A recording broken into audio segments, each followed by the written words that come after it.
Kadikit na sa ating mga kultura ang mga paniniwala at pamahiin. Isa na nga dito ang hindi magandang dulot ng itim. Pero mayroong ulit ba kung tawagin or black chicken? Dahil kabaliktaran, budhi ay malinis hindi itim. Mayroon daw kakayanang magpalakas at nakakapagpagaling. Eto aking kailangan para sumigla. Madaling matapos ang tupiin.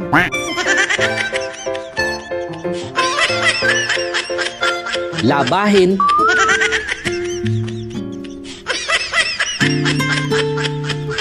Plantsahin. At saka hugasin. Mabuting dulot ng itim.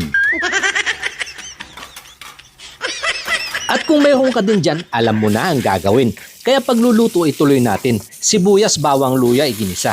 Nahiwang laman, lagay na. Binudburan ng paminta. Chicken cubes, pampalasa, patis, pinaalatan. Hinayaan matuyuan ng katas hanggang sa masangkot siya. Makalipas ilang sandali unang katas sumingaw. Buko ang ginamit magkaroon ng tamis sa sabaw. 2 piraso saktong panlubog sa laman.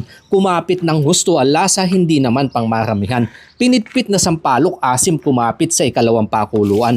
Para sa bawat higop sulit. Siling panigang mga panghuling sangkap. Talbos na sampalok, dagdag kilig na sabaw. Sa dahon silian ng ibabaw. Hinayaan maluto sa init na singaw. Kapag ganito ang matatanaw, ilabas mo na ang kaning bahaw. Pisat na sili at kalamansi sa patis, masarap ang sausaw. Ay gimasin mayang pagkasabik na ngumapaw. Napakabuti nyo pa sa panibagong araw na pinagkaloob sa amin at sa pagpapala. Basbasan po ito. In Jesus' name, Amen.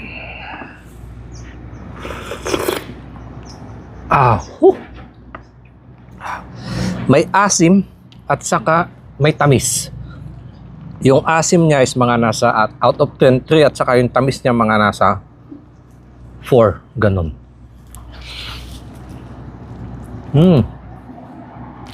Sarap ng kombinasyon niya sa bibig.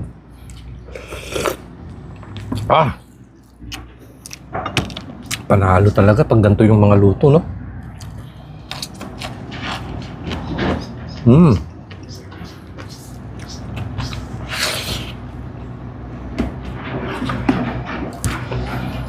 Yung pag nakagat mo yung mga talbos, mas lalo siyang umaasim sa bibig.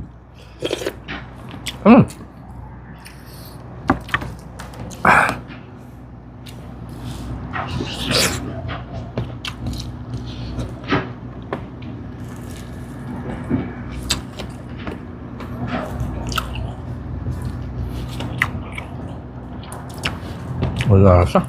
Ganito po yung mga paborito ko. Mabuto kaya yan agad yung kinuha ko.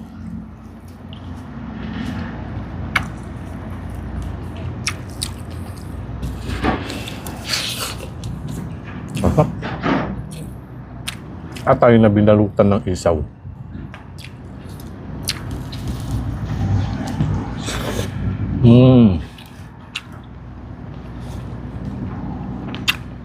Ang tahot.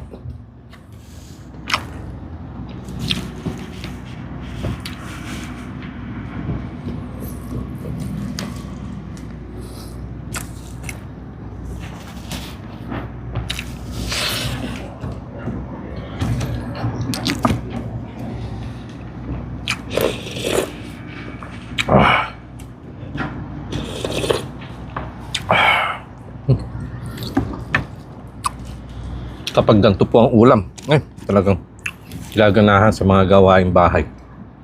Mamaya ako na ito papangusin, matinik, medyo matagal-tagal yan.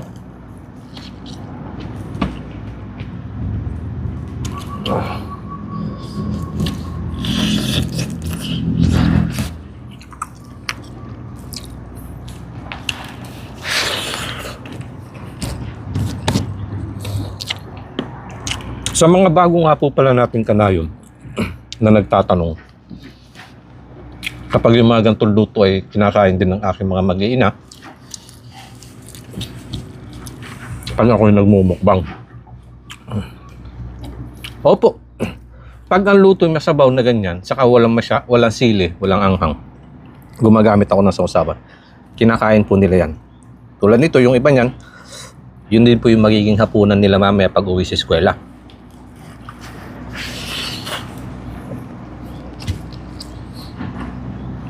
Pero kapag yung luto ko po ay mga adobo sa gata, Or yung naliligo sa sili, manghang, pang akin lang po yun.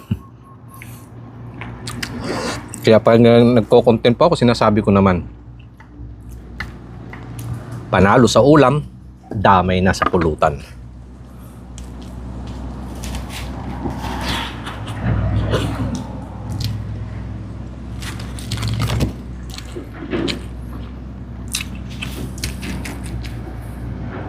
Balunan.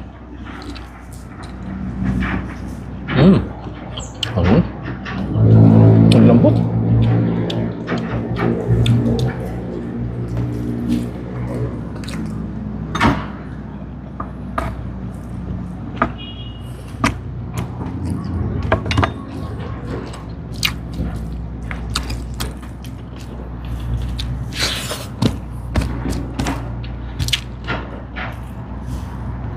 Sakto-sakto ho yung kuha ko ng pagpapakulo.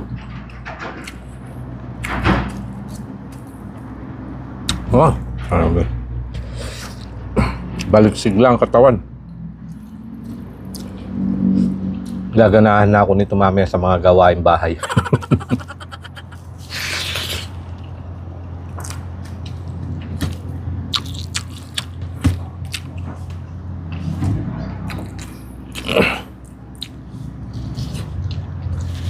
Kaya pag may nakita ka dyan black chicken or ulit ba, lutuin mo na din. Sigurado yan, baliksig lang katawan. Yahe ang mga labahin. Kain po tayo mga kanayon. Mahap.